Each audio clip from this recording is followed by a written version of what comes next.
Welcome to our channel. నేను రమారావి. ప్రతి వాళ్ళకి జీవితం మీద భలే కంప్లైంట్స్ ఉంటాయండి.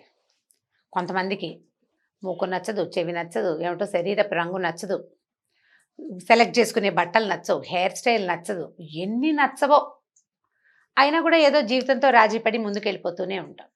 అయితే ఈ ముఖాలు అవి మార్చుకోలేకపోతాం, పెద్దగా మన వల్ల కాదు.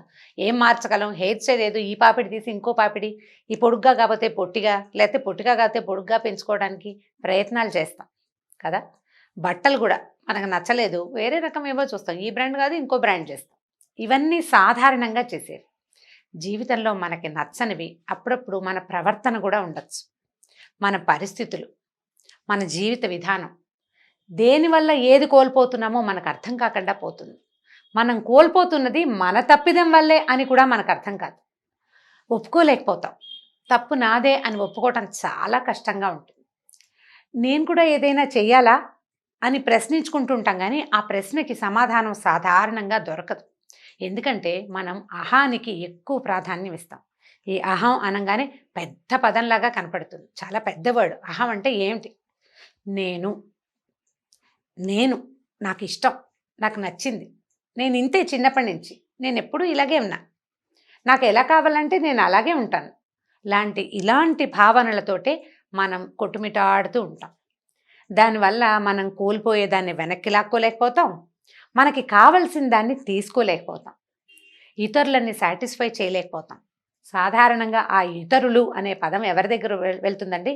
మన అమ్మ నాన్న. ఇతరులే, మనం కాదు కదా వాళ్ళు.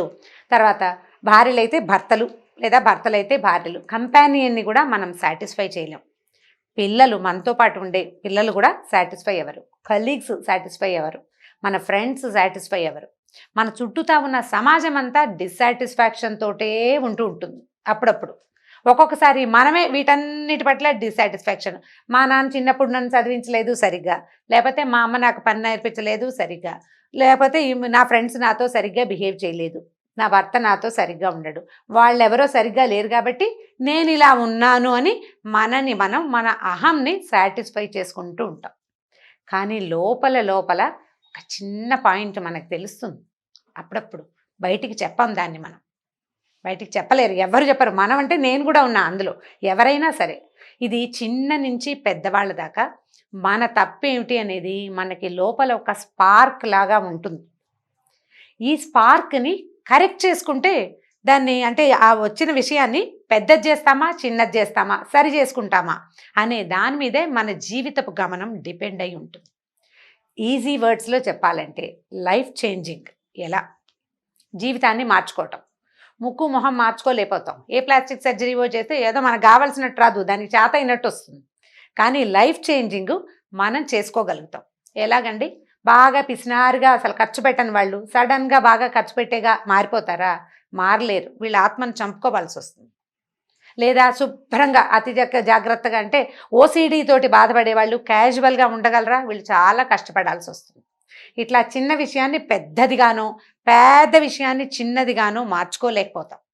కానీ లైఫ్ని చిన్న చిన్న విషయాల దగ్గర చేంజ్ చేసుకోగలం.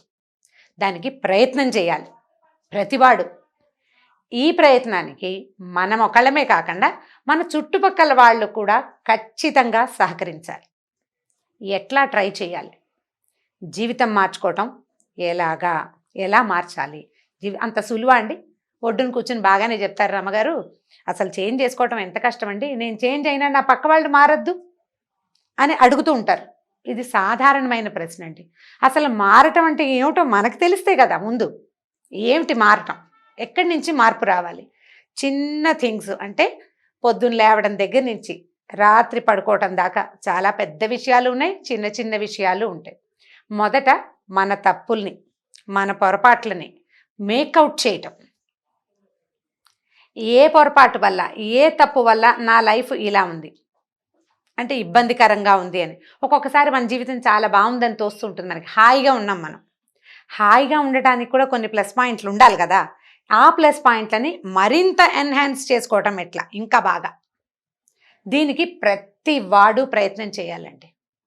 మనం మోటివేషన్ స్పీచెస్ వింటూ ఉంటాం, అప్పుడప్పుడు లైఫ్ చేంజింగ్ క్లాసెస్ కూడా వెళ్తూ ఉంటాం. నేనైతే ఉపనిషత్తులు అవి పాఠాలు ఎవరైనా చెప్తారేమో విందాం, వాటిని కూడా వాటి వల్ల మనకి ఏదో తెలుస్తుంది అనుకుంటాం. ఆధ్యాత్మిక ధోరణిని పెంపొందించుకోవటం జీవితంలో మార్పుని సాధించటం కాదు.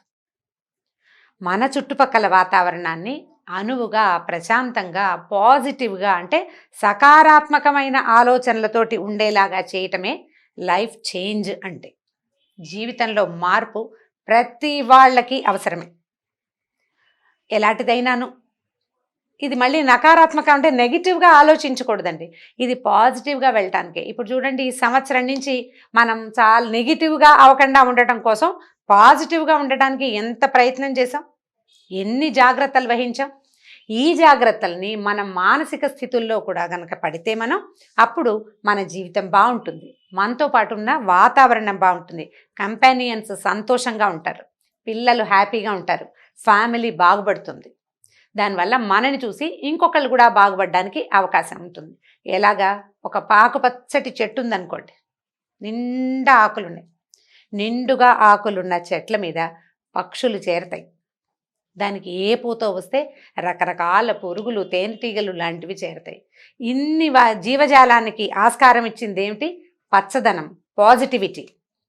So be positive. లైఫ్ని చేంజ్ చేసుకోవటం ఎలా అనేది ఆలోచిద్దాం. మళ్ళీ కలుసుకుందాం. నమస్కారం.